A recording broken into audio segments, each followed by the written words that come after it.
दोस्तों 5000 साल पहले श्रीमद् भगवत गीता में स्वयं भगवान श्री कृष्ण ने इंसान की बर्बादी के 3 ही कारण बताए थे।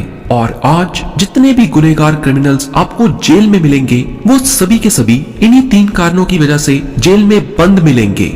इस वीडियो में मैं आपको एक बहुत ही रोचक कहानी से वो तीनों कारणों को समझाऊंगा। इसके बाद आप खुद पे एक नजर डाल के देख लीजिएगा, कहीं आप में भी तो नहीं है ये 3 विकार। अगर है तो सावधान, श्री कृष्ण ने खुद बताया है बर्बादी आपका इंतजार कर रही है।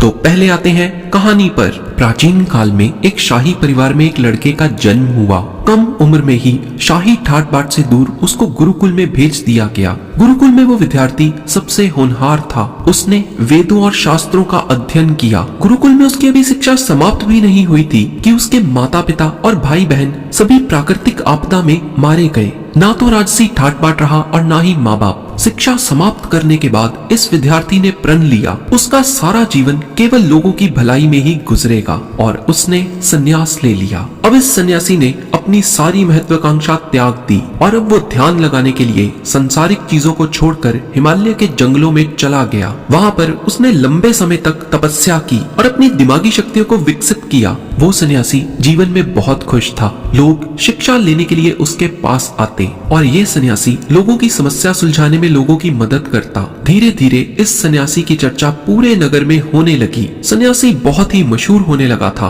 पर उस राज्य का राजा बहुत ही क्रूर व्यक्ति था और राजा ने सन्यासी से मिलने की ठान ली। इस पहली मुलाकात में ही राजा इस सन्यासी से इतना प्रभावित हुआ कि उसने अच्छाई की राह पर चलने की ठान ली। राजा मन ही मन सोचने लगा, अगर ये सन्यासी मुझे चंद मिनटों में ही इतना बदल सकता है तो अगर ये मेरे पास रहने लगे तो मेरी तो जिंदगी ही बदल जाए। इनकी सेवा से मेरा जीवन धन्य हो जाएगा। राजा ने सन्यासी से महल में चलने का आग्रह किया। सन्यासी इसके लिए मान गए और राजा सन्यासी को लेकर महल पहुंच गए। वहां राजा ने शाही कमरे में सन्यासी को भोजन करवाया। सन्यासी ने राजा का धन्यवाद किया और जाने की आज्ञा मांगी। राजा ने कहा, आप हमारे बगीचे में हमेशा के लिए रह सकते हैं। मैं आपकी जरूरत की सभी वस्तुएं, खाना, रहना, कपड़ा आदि प्रबंध करवाता रहूंगा। सन्यासी ने राजा के प्रस्ताव को स्वीकार कर लिया। बगीचे में सन्यासी के लिए कुटिया बना दी गई। सन्यासी काफी साल वहीं रहे। राजा ने भी सन्यासी की खूब सेवा की। कुछ सालों बाद एक दिन अचानक राजा और रानी दोनों ही पड़ोस के राज्य में चले गए और एक सेवादार को सन्यासी की सेवा करने के लिए बोल गए।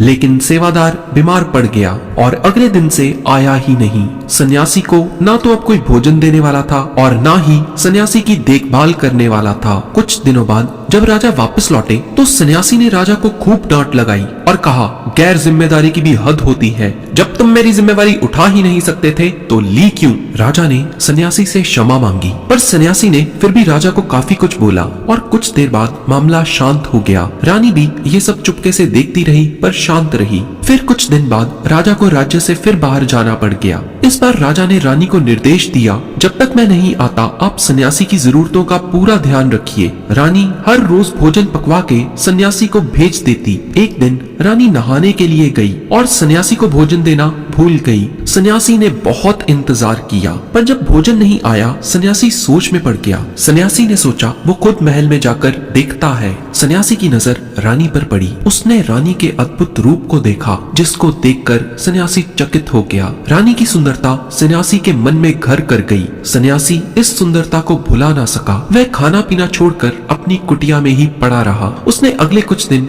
कुछ भी नहीं खाया। सन्यासी बहुत कमजोर हो गया था। फिर कुछ समय बाद राजा वापस लौट आए। राजा को सन्यासी के हाल का पता लगा। राजा सीधा सन्यासी के पास पहुंच गए। राजा ने सन्यासी से कहा, आप बहुत कमजोर हो गए हैं और गहरी सोच में डूबे हैं। क्या मुझसे फिर कुछ भूल हो गई है? सन्यासी ने बताया, राजा मैं आपकी रानी के अद्भुत सुंदरता के मोह में पड़ गया हूँ और मैं रानी के बिना जिंदा नहीं रह सकता। राजा ने कहा, मेरे साथ महल में चलिए, मैं आपको रानी दे दूंगा। फिर राजा सन्यासी को लेकर महल में चले गए। रानी ने अपने सबसे सुंदर कपड़े और गहने पहने हुए थे। राजा रानी के पास पहुंच गया और रानी से कहा, आपको सन्यासी की मदद करनी चाहिए। वो बहुत कमजोर पड़ गए हैं और मैं नहीं चाहता मैं किसी ज्ञानी पुरुष की हत्या का पाप अपने सिर लूं। राजा ने रानी से पूछा, क्या आप ये पाप अपने सिर लेना चाहते हैं? सन्यासी आपकी अद्भुत सुंदरता के दीवाने हो गए हैं। रानी ने कहा, मैं समझ गई क्या करना है। और फिर राजा ने रानी को सन्यासी को सौंप दिया। सन्यासी रानी को लेकर जब कुटिया के दरवाजे पर पहुंचा तो रानी ने सन्यासी से कहा, हमें रहने के लिए घर चाहिए। सन्यासी तुरंत राजा के पास गया और कहा, राजा हमें रहने के लिए घर चाहिए। राजा ने उनके रहने के लिए घर का प्रबंध किया। सन्यासी रानी को लेकर जब घर पहुंचा तो रानी ने कहा, घर तो बहुत गंदा है और इसकी तो हालत ही बहुत खराब है। सन्यासी फिर राजा के पास गया और कहा, राजा घर की हालत तो बहुत ही खराब है। राजा के हुक्म से घर ठीक करा दिया गया। फिर रानी नहा धोकर बिस्तर पर बैठ गई और सन्यासी भी रानी के पास आ गया। रानी ने सन्यासी से कहा, क्या आपको पता नहीं कि आप कौन थे और आप क्या बन गए? आप एक महान सन्यासी थे जिसके लिए राजा भी सारी जरूरत की वस्तुएं स्वयं उपलब्ध कराता था, और आज आप वासना के कारण मेरे गुलाम हो गए। ये सुनकर सन्यासी को महसूस हुआ कि वो तो एक सन्यासी है जो अपनी सारी सुख सुविधाओं को छोड़कर शांति की तलाश में जंगलों में चले गए थे। सन्यासी जोर जोर से चिल्लाए और रानी से कहा,